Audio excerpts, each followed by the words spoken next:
And we welcome everybody to Our Line Starts. Lee McHugh, Keith Jones, Patrick Sharp, and we come to you to discuss this week's massive news from the world of hockey. That, of course, being Mike Milbury joining Twitter, dominating the headlines here. I start with this: poor decision or the greatest decision in hockey history? Jonesy. Might be the scariest decision in hockey history, I can tell you that.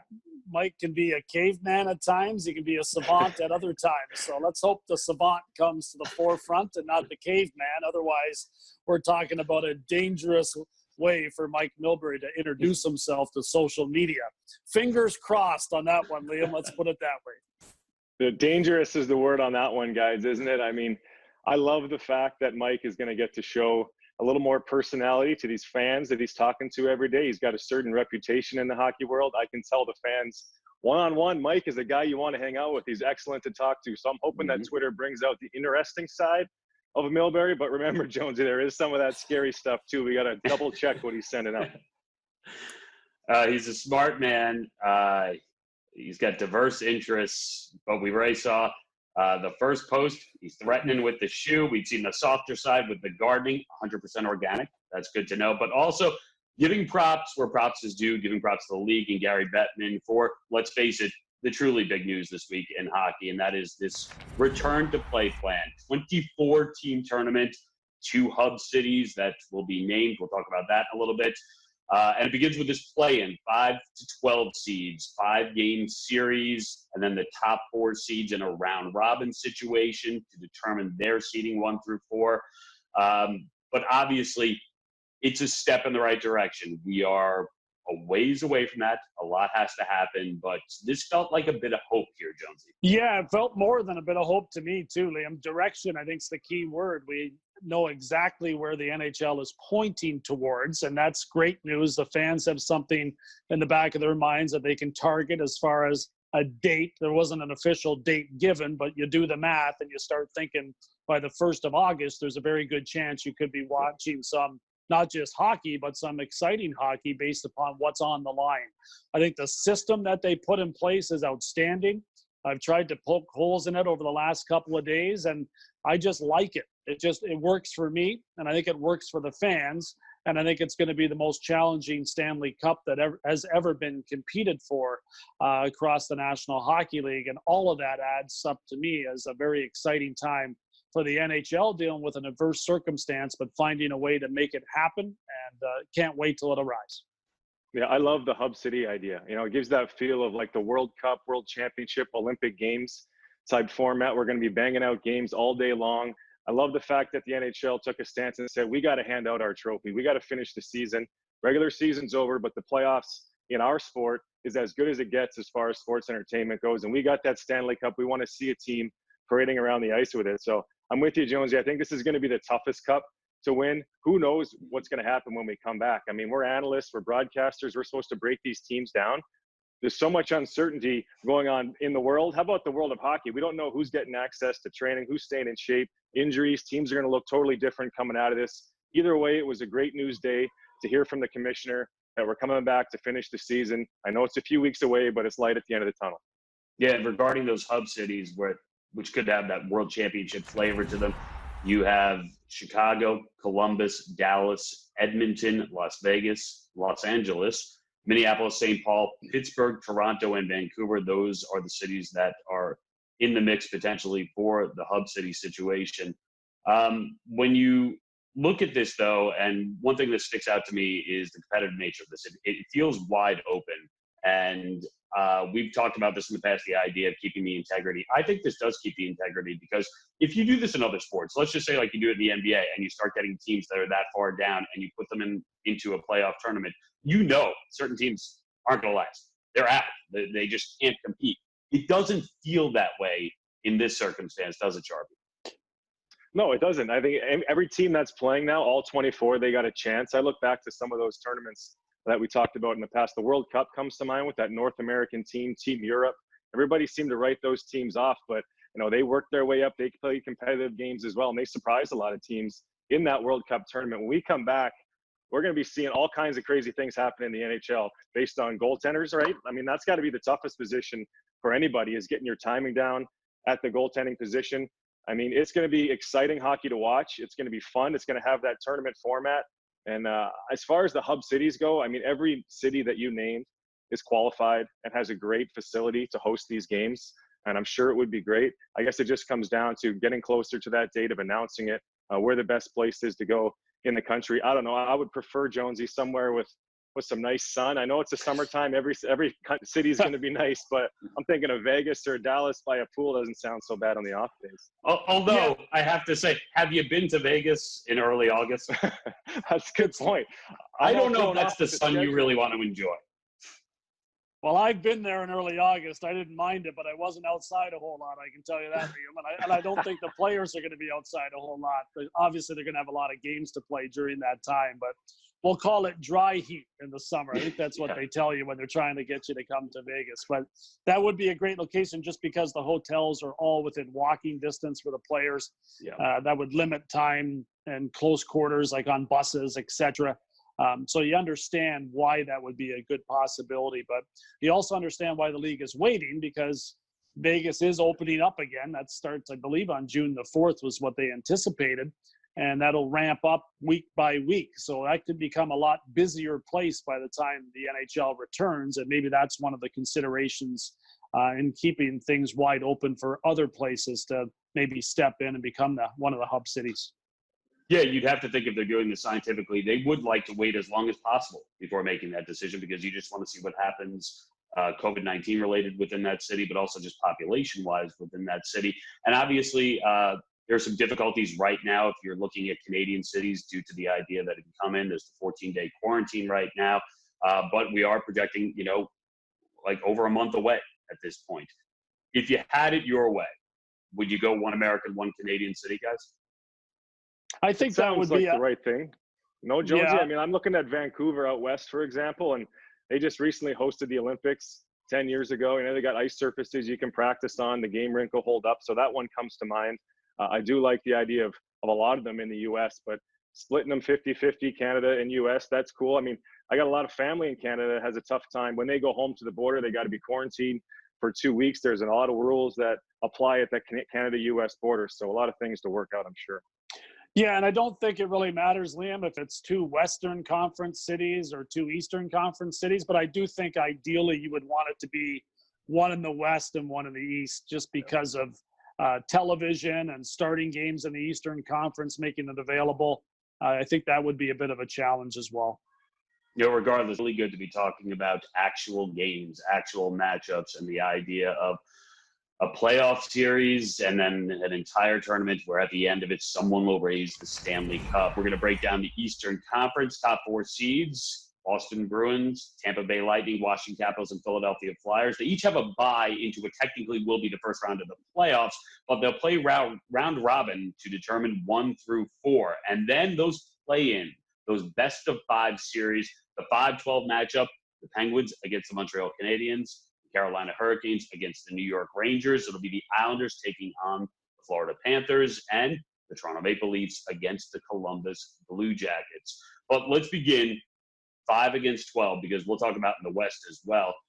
Compelling matchup here. You have the Pens, you have the Canadiens, you have Crosby, and you have now a healthy Jake Gensel returning to the lineup. You obviously have Malkin. Canadiens, 5-game series, and you have Carey Price. What do you make of this, Jones? I think the rest of the teams that are involved are going to hope that Carey Price plays like he used to play and has the opportunity to knock out the Pittsburgh Penguins. I don't foresee that happening. I think the Penguins are a team that will benefit a lot from the stoppage. They were struggling before it arrived. I think they had lost 8 of their last 11 games or something along those lines. And they had looked like a team that needed a break. They had many games this regular season where they found ways to win with a depleted lineup that was missing a lot of their superstar talents. And when the superstars returned to the lineup, they often had some dramatic results, including a huge night for Crosby in his return game where he had multiple points. So I would be very concerned. You mentioned Gensel. I think that's a big factor as well. And they loaded up near the trade deadline to make another run. Jimmy Rutherford was very busy. They've got depth at every position, and they have superstar talent. I don't think Montreal will get past them in round number 1. This little training camp and this time off is only going to bring those new Penguins closer to their team as well. At that trade deadline, I agree with you. It did look like the Pens were scuffling a little bit. The Capitals had their own issues, but they looked like they were winding things up for playoff hockey. Philadelphia looked like the team to beat in the Eastern Conference for a while there. Pittsburgh, I'm with you, gets a break at the right time. Now they can heal up. They get a couple weeks here to train, keep in touch, kind of build on something before they start their playoff run. In Montreal, in my opinion, I mean, I don't think they were going to make the playoffs anyway. It's a second chance for some of their younger players to see playoff action. Carey Price, he could steal a series, but the amount of scoring chances he's going to be seeing in this series with the star power of the Penguins, he's going to be in tough. So I like Pittsburgh in this series, and I like Pittsburgh to go on a good run. But as soon as I say that, I start thinking about the other teams in the Eastern Conference, and it's going to be tough coming out of there. Yeah, I mean, one other series that definitely catches my eye is the Carolina Hurricanes against the New York Rangers. First off, the Rangers beat them all 4 times during the regular season. Rod Brind'Amour has come out, and he is obviously not pleased. He says this devalues the regular season. What do they play this all for? To me, that points to a matchup that he's not happy about. But I wonder about this because the Rangers, Jonesy, were sort of on the other side of this. Yeah, they cooled off a little bit by the time play stopped, but they had all this momentum, all this good feelings. And they had star players that were playing to the height of their powers, and it seemed to figure out their goaltender situation, which is a very unique one. Now you stop all that, and you're waiting around. Are we going to get the same Rangers team here, or do you like Carolina? You might even get a better Rangers team because Chris Kreider's healthy and he's going to return. So it was interesting that the Rangers elected to re-sign him before the deadline. Then he was injured the next night, and all of a sudden the Rangers get a second life with Kreider's return now that he's healthy and ready to go. So that makes them that much more dangerous. I understand Rod Brind'Amour's argument, but let's not be fooled here. Carolina looks terrible on paper. They have for the last 5 years, and they are one of the peskiest teams on the ice. The Rangers are not getting a treat here going up against this Carolina Hurricanes hockey team. So I like New York's chances just based upon how well Panarin has played, and Zibanejad, I think he runs a lot of the offense of that team, and their defensive work that he does should not be overlooked. So dangerous Rangers team, and should make for a great series. Yeah, Panarin had a fantastic year. It makes everybody better offensively in New York, but Carolina is the team in the West I do not want to play in these play-in series. You telling me they have all that speed up front, all that size, they live on the forecheck, they get pucks to the goal line, and they just make it tough on the defenseman making plays. When you're coming back after a long layoff and you got to deal with some of these forwards at Carolina, that's going to be tough to handle, in my opinion. You talk about all the guys getting back healthy across the league. How about Dougie Hamilton? He was having a great season for the Hurricanes before he missed significant time. That kind of affected how Carolina was jockeying for position in the standings. And at the goaltender position, finally, you know, we don't have to put the Zamboni driver in that. I know he did a good job, but they're going to get some goaltenders back. I think Carolina's a tough team to face anytime in the playoffs. We saw that last year. I wouldn't want to face them, you know, jumping back into things right away. Yeah, and you know what? This could be just Rod Brind'Amour getting his team's attention. Also saying, you know, it's a little bit of us against everyone right now. They don't want us to win. They don't want us in this tournament. And I'm sort of with you, Sharpie. I would think if you're returning to hockey after not playing for a while, this is not the team you want to play in terms of style. They'll get under your skin. They'll just bother you. That being said, let's just go to the next round. This idea of teams in these 5-12 series, they advance. Do you like a bracket format, guys, or do you like the idea of reseeding? Jones, you start. I'm a fan of the bracket.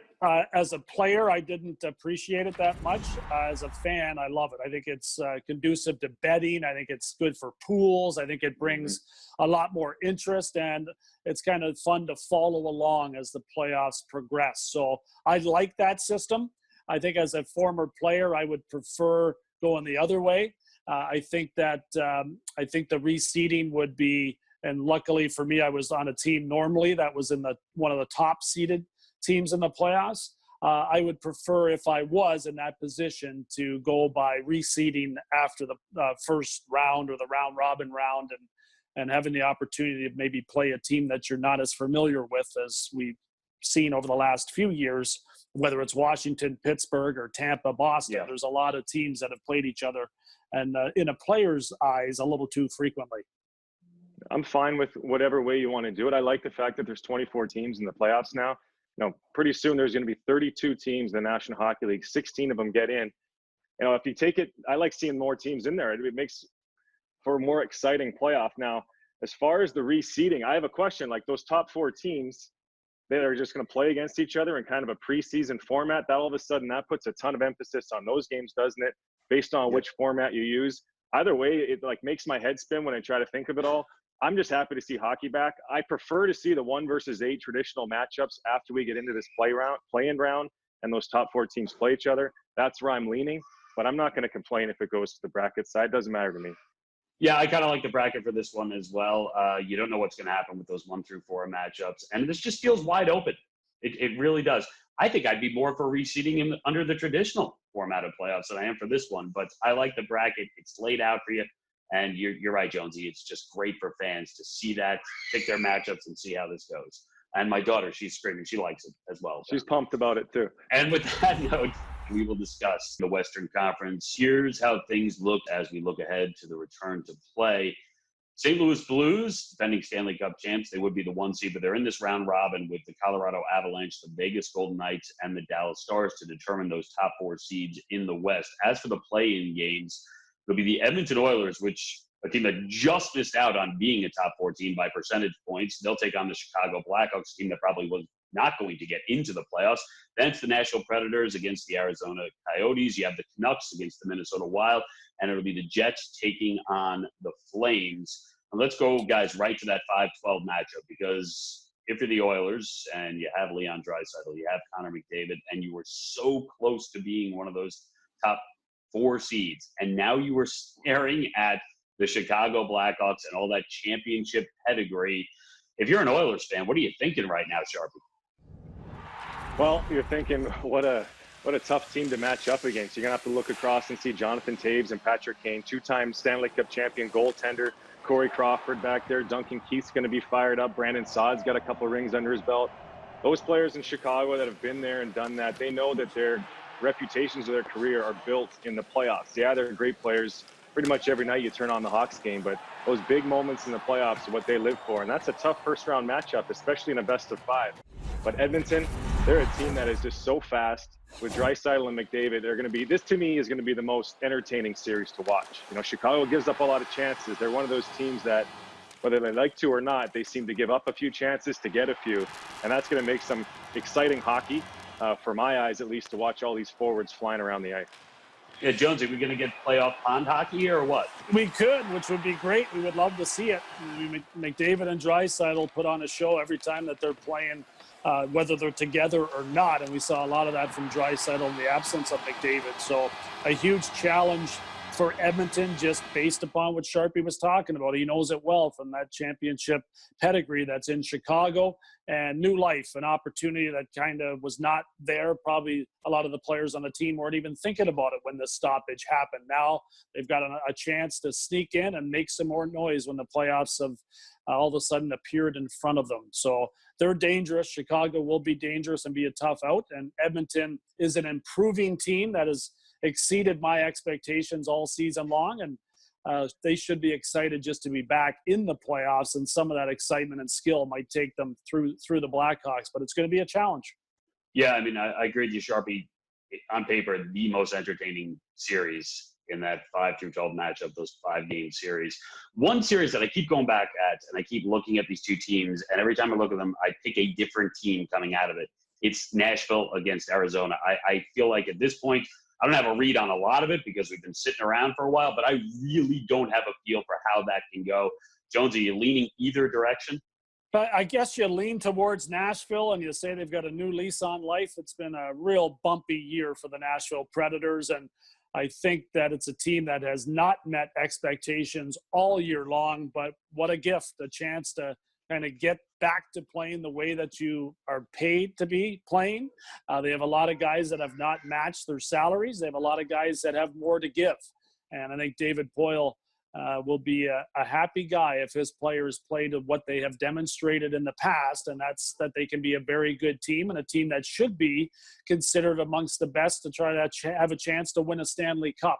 Didn't see it much this year, but under these unique circumstances, I'm not going to say that they can't get there. So I would lean towards Nashville, but Arizona will be pesky, much like the Carolina Hurricanes that we talked about earlier. Similar style of play. Dogs are barking for the Predators in Jonesy's house. Sharpie, they got to get better goaltending, though, the Preds, don't they? Yeah, they do. And when I think of Nashville in the playoffs, the thing that comes to mind more than anything is the crowd noise and the crazy atmosphere of the building. That's not going to be there in this play-in series. To me, that has a huge effect on how Nashville is going to play. I'm telling you, there's a lot of home ice advantages, but when you're on the road playing against Nashville in Nashville, it feels like they're skating downhill at you sometimes. So maybe that advantage is lost. I don't know. We'll see how it plays out. And Arizona, one of those well-coached teams who, you know, you're looking for a superstar on the team. I know they got Ekman Larson on the back end. Taylor Hall up front is dangerous. I like Clayton Keller.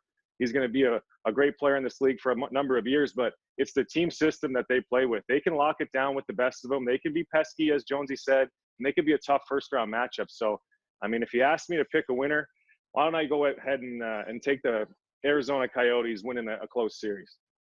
Yeah, it feels coin flip, and I like the idea that with Taylor Hall, you have a motivated player. A guy's going to be an unrestricted free agent. He gets to showcase his talents right here. All right, guys, final thought, because this was obviously a huge week in the NFL as we get this plan for return to play this 24-team tournament and these best-of-5 series playing games in the round-robin situation for the top 4 seeds in each conference. The one thing you took away from the news this week and you want to leave the people with is what, Jonesy? That we're going to play hockey again this year. Somebody's going to win the Stanley Cup. It's refreshing. I mean, it's been a really disappointing time for everybody, to say the least. So a little bit of light at the end of the tunnel. I think there's some excitement that comes with that. And I can't wait to get back and work with you guys in person and watch some good hockey along the way. Well, that's what I'm excited about, Liam, is getting back and working with you guys on a nightly basis, daily basis, maybe if games are in the afternoon. All I know is I got to get out of the house. I love being home. I love the family, but my wife has had enough of me.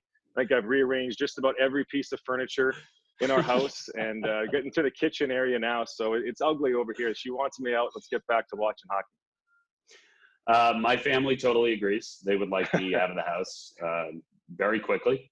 So, no, I'm excited about it. It feels good to be talking about actual games, actual matchups. And I've said this before, I totally believe this. I think this has the potential to be a truly meaningful, one of the greatest hockey tournaments we've ever seen. And at the end of it, someone will be hoisting the Stanley Cup.